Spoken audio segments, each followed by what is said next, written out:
for entertainment and educational purposes only.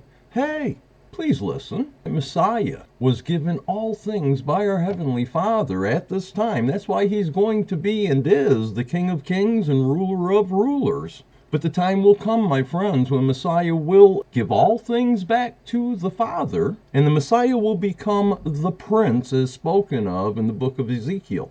And I'd like to show you a little bit about that, but even more so, how to read the book of Ezekiel, and also know that Messiah will return to us one standard of measurements. No millimeters and inches or whatever, it will be all one system. Check this out.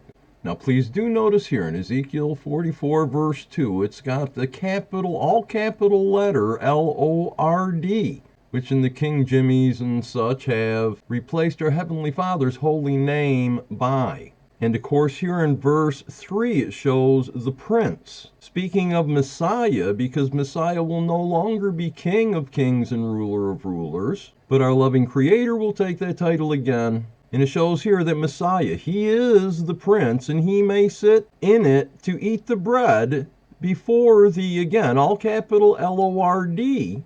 But down here you can see where Messiah will be carrying out the commands of the Father.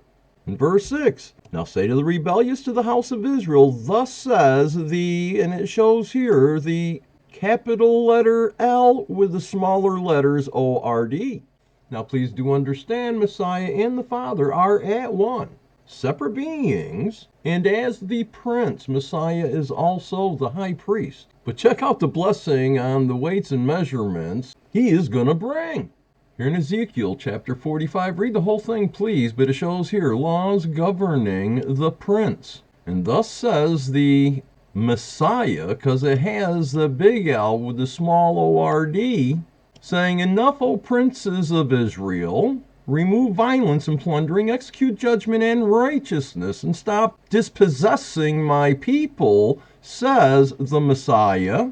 You shall have honest scales, an honest ephah, and an honest bath. The ephah and the bath shall be of the same measure, so that the bath contains 1/10 of an omer, and so on and so forth. Please read this, my friends. The shekel shall be 20 gerahs, 20 shekels, 25 shekels, 15 shekels shall be your mina. It'll be the offering. Now please understand, these things are for the future, wherein when someone tells you to take a bath, it's going to have a totally different meaning, my friends. I hope you found what we have discussed today useful.